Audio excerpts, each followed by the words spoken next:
तर उद्धव ठाकरेंनी राणेंना बाळासाहेबांची भेट घेऊ दिली नव्हती असं नितेश राणेंनी म्हटलेलं आहे।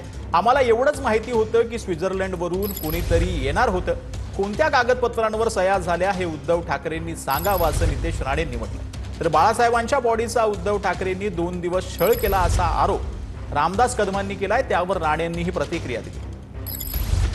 तेव्हा काही शेवटच्या दिवसामध्ये राणेसाहेबांना बाळासाहेबांना भेटण्याची फार इच्छा होती, तेव्हाही उद्धवजींनी आपली जी कपटी प्रवृत्ती आहे त्यानुसार राणेसाहेबांना भेट करायला दिली नाही। म्हणून तिथे शेवटच्या 2-3 दिवसामध्ये काय घडलं हे रामदास कदम साहेबांनी तुम्हाला चांगल्या पद्धतीने सांगू शकतात। फक्त आम्हाला एवढं माहित होतं की स्वित्झर्लंडवरून कोणतरी येणार होतं, ते काही कागदपत्रावर सही झाल्यानंतरच आपण डिक्लेअर करणार आहोत, अशा डिक्लेअर होईल अशा पद्धतीची माहिती आमच्याकडे निश्चित पद्धतीने आहे। खुलासा उद्धव ठाकरेंनी कधीतरी करावं, जेवढे ते गप्प बसतील आम्हाला आमच्या सगळ्या माहितीवर शिक्कामोर्तब होऊन जाईल।